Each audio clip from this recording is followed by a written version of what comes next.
Hello, and welcome to Healthy Living, a monthly production of St. Tammany Health System, where we take a closer look at healthcare issues affecting residents all across the North Shore.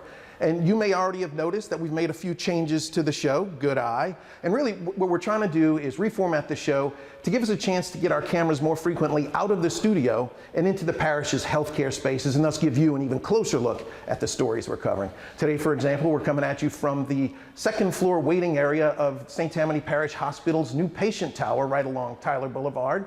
And in coming months, we'll take you to other places just like that. Now, just a word of warning, we're not done tinkering with the show yet. You'll see some more changes in coming months. In fact, if you've got any ideas, suggestions for the format of the show, or stories you'd like to see us cover, or just to say hi, we invite you to drop us a line by sending us an email at healthyliving@stph.org. We'd love to hear from you. Now, with that out of the way, we're going to move on to our top story today, which focuses on Northshore Healthscape. That's an initiative of St. Tammany Corporation, the economic development arm of St. Tammany Parish, working in concert with local government leaders, local healthcare leaders, local educational leaders, all uniting toward the common cause of redefining the North Shore as a hub for destination healthcare, also known as healthcare tourism. Now, what exactly does that mean? Good question. And to find answers, we visited with Chris Massengill, the CEO of St. Tammany Corporation. Here's what he had to say. We are here at St. Tammany Health System's new patient tower. We're in the second floor waiting area.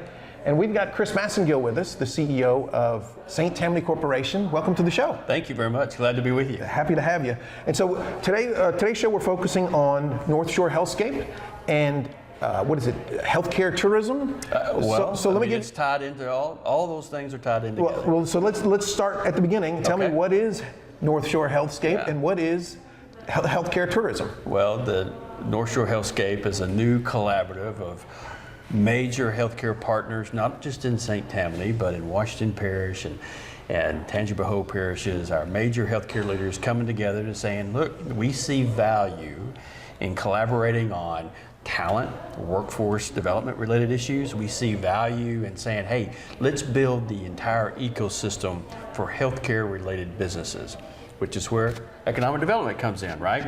We recognize that healthcare is a major economic driver for not only St. Tammany, but the North Shore. We recognize that they are major employers for our community. Great jobs, great place to work, do incredible work inside our community. And so economic development came together and said, look, we're seeing a lot of healthcare related projects increase in our footprint. How can we come to the table, support our healthcare institutions, and how can we make the environment for them to be successful even stronger? So we started working together and having conversations, and next thing you know, the CEOs of our hospitals and some other healthcare partners were like, hey, let's formalize this. Let's actually set a scope and a vision. Let's put some goals together for the first year, and let's really talk about how we can support the infrastructure, the support system, the ecosystem of making our healthcare economy better and stronger on the North Shore. So it sounds like it's not really necessarily about expanding the footprint of local healthcare institutions any more than they already would. That's correct. But really just about bringing everybody together to advance the industry as a whole. Yeah, it's not, we're not dipping into their individual business model and their strategic planning for their own business development.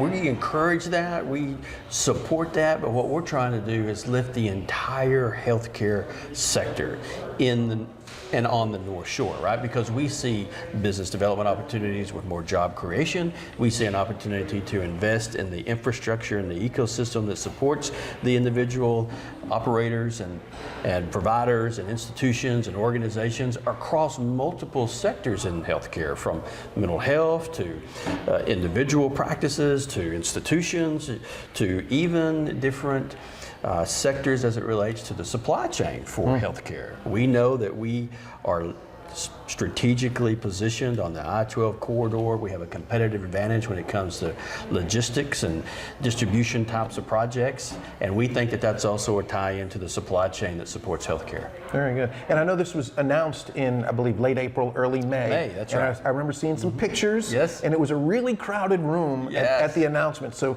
this is spearheaded by St. Tammany Corporation. Of course, St. Tammany Health System is on board. Can you talk about some of the other partners who are in on this initiative? Well, it's our role at the St. Tammany Corporation as economic development to really kind of be the project manager, to be the coordinator, to continue to provide that neutral platform. So as Joan Kaufman said, this is co-opetition. So we can all come together and say, hey, here are the challenges and the issues impacting this industry, and how can we as economic development come to the table to really help address those issues. And so we identified some real core areas to help with. The workforce training and talent, a young lady on my staff who is amazing, who helps spearhead this, Ashley Llewellyn, works with the individual health partners, our workforce teammates like Northshore Technical and Community College, Southeastern, K through 12. We have an amazing partnership. We call it the Workforce Roundtable. She also leads that, and she's a big part of bringing these players together to help address these issues and really implement this program. And then one of the things that came out of that as one of our year one goals is let's do a healthcare assessment on the North Shore. Let's really dive in, let's see where the gaps are, let's see where the opportunities may be, and let's think about how do we really need to strategize about strengthening the ecosystem for healthcare. And then the third leg of that stool is how can we collectively come together to talk about North Shore being a healthcare destination. How can we support, because we know people are already coming from all over to the North Shore to receive their health care. We have amazing, high-quality health care on the North Shore and in St. Tammany. And so we're going to go, hey, I think we have a story to tell. And so we're meeting with the professionals in the communications and marketing side of the individual healthcare partners or collaboratives that are part of the group. And we're going to try to figure out a strategy to elevate that narrative and that message, that you can come here, you can receive every bit of your care right here on the North Shore without ever having to leave. And then as a part of that, which is how we got started when we started this conversation, is that can this be a place for healthcare tourism? Can we have all of the elements that support increasing the ability for the North Shore to be the destination, and people can come here and we can really tap into that idea of healthcare tourism. Yeah, and you touched on the educational component, which I find fascinating because in not only in healthcare but everywhere, there's been sort of a labor struggle, a labor shortage. But particularly with during the COVID era of here in the healthcare industry. So it'll help a great deal to train up a workforce, but also it's going to create career opportunities for maybe people who didn't consider a career in healthcare. Can you talk a little bit about what those educational plans look like? Well, that's an exciting component to this whole effort, because we identified early in these conversations that this is an area where we could really come together, have the kind of collaboration, the coordination, and the alignment to address these specific related issues and needs, and we're already doing that, because as Ashley reminds me on a regular basis, this is about establishing career pathways. This is about starting at this point here and where can they go on their professional journey in healthcare. So obviously we need to do a good job retention. We got to keep the ones that we have. We got to make sure that it's a good fit and we're providing the opportunity to exceed the expectations and to be successful. And then how can we continue to let them climb that ladder, get more skills, more certifications, more trainings, more designations, and then they become more valuable to the healthcare institutions that we're working with. And then when you think about the pipeline, right, we want to continue to recruit people into the healthcare profession across the board, right? Allied healthcare professionals, the frontline individuals that are just do incredible work that has really created the North Shore being such an amazing place to get quality health care. And so we think that we've got something to offer. We think that this can really be a strategy that helps with that creates more economic opportunities, more career opportunities, more advancement in this space. There is no question. And I think that we've seen it here, we've seen it in the state and across the country. If there's anything that we've learned coming out of the pandemic is that, one, the respect and the appreciation and the importance of our healthcare workers is just essential to our communities, to our individual health, and to what we offer in the quality of life that we expect where we live. And I think that we've seen that we need to make sure that we're continuing to put an emphasis on that. And we're doing that. And we're creating more programs. We're working with our workforce partners to do that. It is such an advantage for us to have a jewel like Northshore Technical and Community College. I mean, it is such an asset. They serve the 5-parish region. They are a critical partner in this effort. And then, of course, in Southeastern University. SLU. SLU, thank you. And because they've got a whole set of health science related programs. And this is all about building capacity, because what we want to do is that we want to scale programs, right? We want to increase the ability to put more people in that pipeline. Let's get more people out of the pipeline. Let's get them in the field. Let's get them into our healthcare institutions, and let's create an opportunity to really fill that need, because it's not going away. Right, absolutely. We know this now. We're tracking the data. The need is great, and we're going to continue to make that a major priority. So the benefits are numerous and obvious in many ways. What are some of the challenges that you see as the program moves forward? Because we're in early days right now. We are. No, this is the infant stages of this. You know, we launched it in May. Step one is to initiate the landscape assessment, which we're doing. We're also working with our partners on the marketing and branding and thinking about how do we collaborate about that.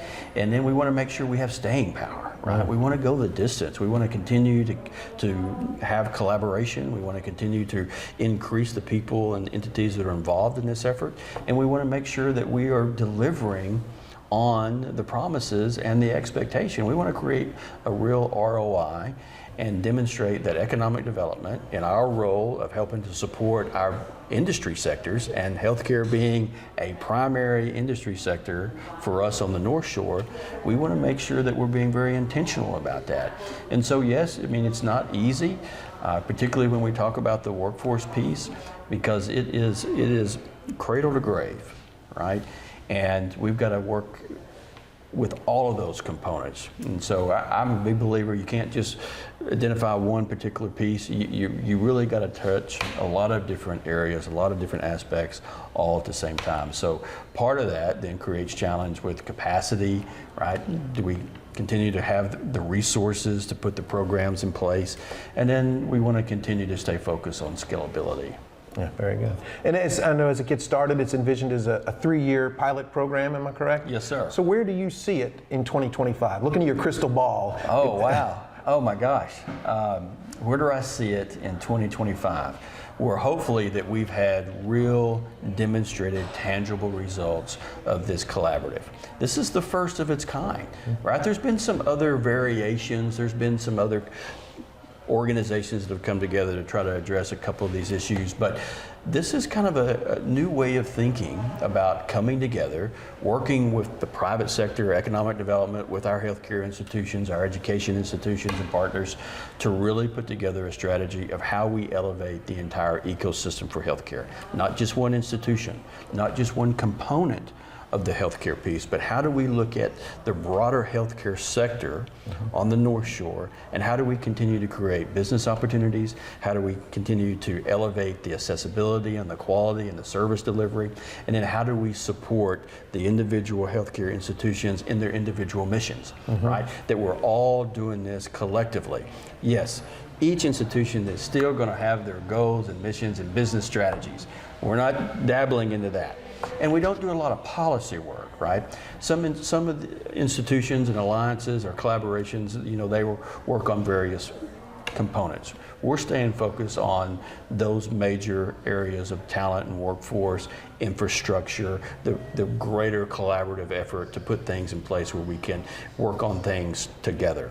And we won't do a lot of policy stuff, but like, for example, broadband. You know, broadband has a dramatic impact on the delivery of healthcare, particularly in our rural parts of our individual parishes. We see the advancement of that, the technology's only getting better, the utilization of broadband for telehealth and even telemental health. All of these are very important components. So hopefully when we get to 2025, people are going, you know what, we need to institutionalize this. No longer is it a pilot project. We're all in. We're going to continue to make investments, and this is going to be a standard program that lives well beyond my time. Very good. And before we let you go, what else do we need to know about Northshore Healthscape? Is there anything that we haven't covered? You know what? I think that we've covered a lot of the aspects of it. I think the biggest thing that we look at is, one, we have really gotten off to a great start. This is gaining momentum and traction. We've got such a solid group of initial collaborative partners. The steering committee, the initial funding partners, people, as Ashley says all the time, they give their time, treasure, and their intellectual capital, and we have nothing but high marks for our collaborative partners because they've been in from the beginning. I mean, what started as a roundtable discussion saying, hey, what are your issues? What are your challenges? How can we help? And the next thing you know, we're announcing a first of its kind major industry-specific sector strategy related to healthcare on the North Shore, being project managed and coordinated and led by economic development in partnership with healthcare professionals, and it's really exciting. It is exciting. It's fascinating, and we look forward to following it as it progresses the next 3 years and beyond, hopefully. Yes, sir. Thank you so much for being here today, Chris. We appreciate it. Well, thank you, and thank you for being a part of such an amazing organization with the St. Tammany Health Systems. You are a valuable part of not only our healthcare community in St. Tammany, but you all provide an amazing healthcare delivery service. Thank you very much. You're welcome. We'll be right back with more Healthy Living. Here at St. Tammany Health System, we're empowering our mothers, our sisters, and our daughters like never before. Throughout our entire system, we've invested in the highest level of technology available to provide more accurate diagnostics, less invasive care, and faster recoveries. Together with our partner Oxner Health, we're giving women many ways to live stronger and better. Hello and welcome back. And we're going to continue the conversation about Northshore Healthscape, and we wanted to focus on the workforce component. And to do that, we brought in Amy Gowland, who is the Director of Human Resources at St. Tammany Health System. Welcome to the show, Amy. Thanks for joining us. Thank you for having me. So I wanted to talk to you because the last couple of years really have been difficult from a labor standpoint, almost universally, but particularly in the healthcare sector. Are things still difficult in that regard? It can be challenging at times. We've definitely seen and ridden a wave, I'd say. One of the most challenging things for us has been to continue that high quality of care that St. Tammany Health System is known for, and continue to bring in and retain our colleagues, providing opportunities throughout a pandemic, and also at the same time being able to get out and attract and recruit outside of the organization in various different ways. It's been challenging.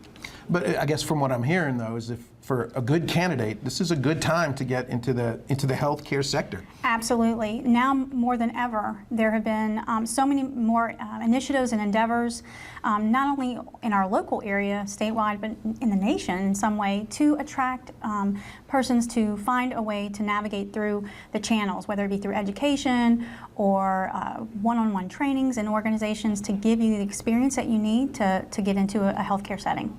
And what kind of jobs are we talking about? What kind of jobs are most in demand in healthcare right now? Right now, you know, I can speak to ours in particular, registered nurses, whether it be at the bedside or in specialties. I know for us, surgical nurses, it's been a challenge for us to find experienced surgical nurses. So for us, we had to create several years ago our own program to give that experience over a dedicated 24-month period of that immersion, I guess you'd say, to get that subspecialty education. But from that standpoint, I would say also besides nurses, you know, we're talking respiratory therapists, surgical techs, oh gosh, so many different areas that need that next generation to come in and be that experienced personnel to provide that care. And I think for a lot of people, when they think healthcare, they think those scrub suit jobs, the nurses and the doctors. But really, that's just one piece of the puzzle. There are a lot of or jobs where you don't need that advanced medical degree to get. Is that right? That is correct. We you know, for our organization, we have lots of opportunities for those who don't have that education to come in, perhaps learn on the job, or even find available resources in our community to get that. We'll help you find that path.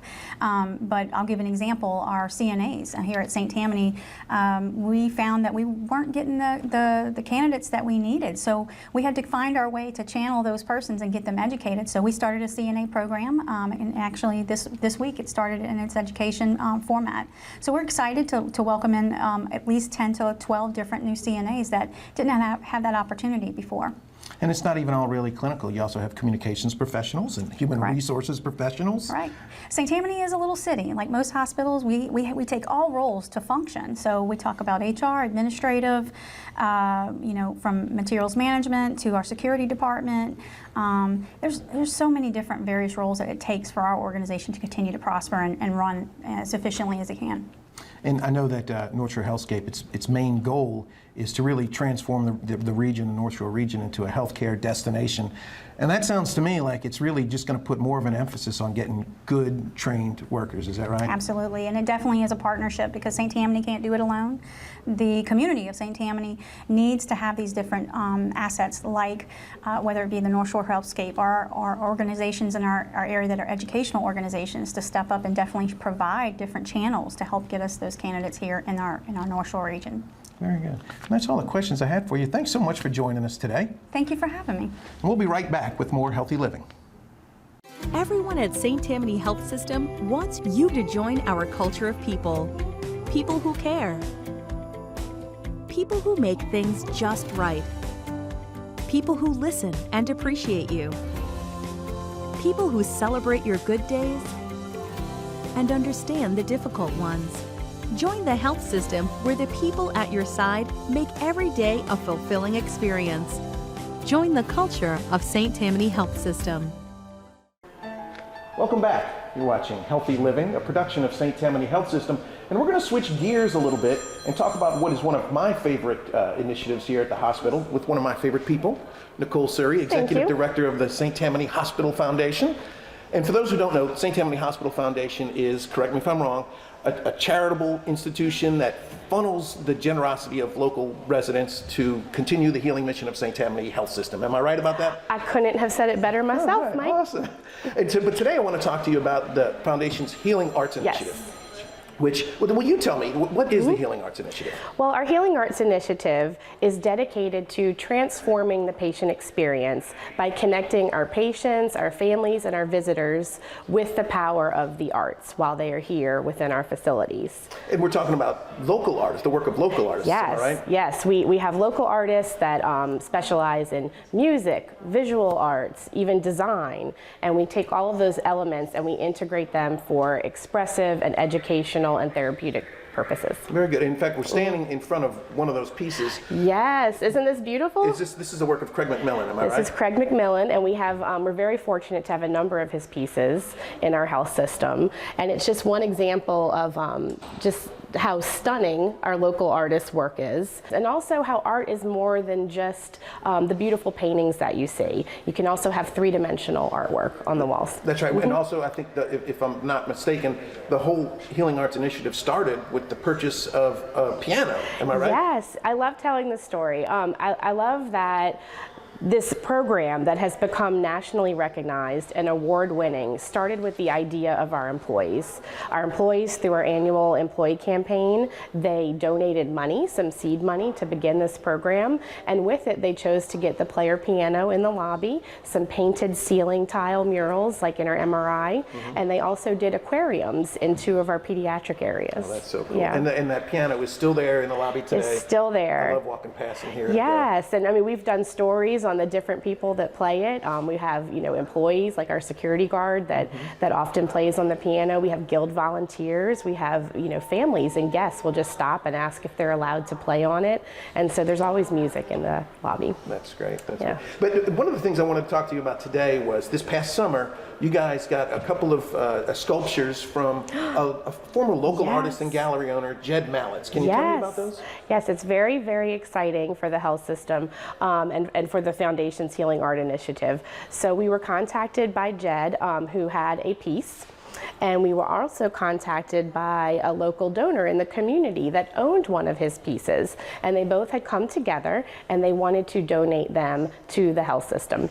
So we were so excited about that. Each piece is valued at over $130,000, and they each weigh a ton, like an actual, literally, huh? yes, like a literal ton, like 1,000 pounds each. And so when you see them, and you really need to see them in in person to do them justice, but they're just amazing. They're incredible pieces. That's great. And we had the privilege when they were being installed this past summer to Yes. visit with Jed, to have him Yes. talk about the art and the process, and we made a little video about it. So let's go ahead and take a look. It's an incredible opportunity to be able to touch people without actually being there, to touch them spiritually, soulfully, to lift them in any way. And if I can, through my art, that is it's a blessing.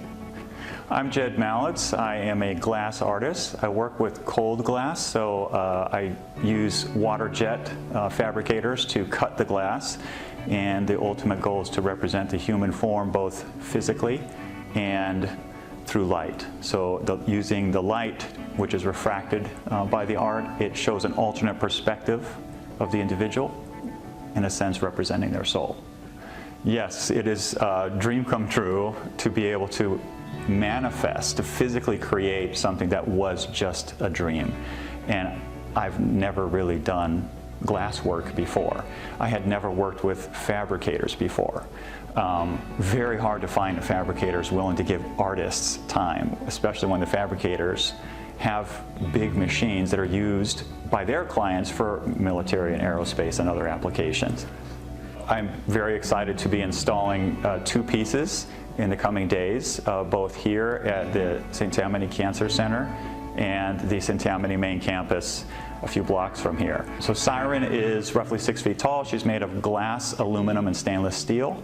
The other piece that's being installed is Serenity. She's made of acrylic, laser cut acrylic, incidentally called Coke Bottle Green acrylic. That's the name of the actual color. And her stand is a composite wood. They're difficult to transport. And there's many pieces, so it's not moved as a single unit. It's moved as a crated set of components, and then the puzzle is basically assembled on site. What's kind of interesting about the pieces, they change a lot depending on the lighting. They're very light sensitive because half the sculpture is light, the other half is physical. So if you flood the sculpture with natural light, for example, you won't see the soulful aspect of the piece. You'll only see the physical aspect. But at night, it reverses. When there's controlled lighting and there's darkness all around, the soulful aspect shines like a beacon, and the physical aspect kind of pulls back a little bit. My art is actually very dependent on technology. I basically model the behavior of glass on the computer. I model how it refracts light, I model how it reflects light, and I model what it looks like from every angle. I also position digital lights above my digital model, so I know exactly what to expect. I know what it will look like from every angle. There's no surprises. The pieces up here that I'm installing here were cut with a two-dimensional water jet, so it can only cut straight through. That's one of the pieces. The other's acrylic, so it was cut with lasers. It is an incredibly rare opportunity for artists in general to have their works on display on a permanent basis at any public facility. And so I'm incredibly honored to have the representation by St. Tammany Cancer Center as well as the main campus to show my works, and I hope that together we can reach as many people as possible. If it gives a visitor a moment of solace, a moment of peace while they're here, then, I mean, goosebumps. That's the best possible outcome. I have plenty of ideas, visions for glass sculptures that I would love to make. I'm very interested in learning what potential clients would have as far as ideas. I can represent virtually anything in glass as long as I can model it three-dimensionally. That could be people, it could be cars, it could be boats, horses, people in boats, people on horses. It can be any subject you can envision where possibly light as an added dimension would really be interesting. And if you'd like to find out more, there's a lot of ideas on my website at jedmallets.com.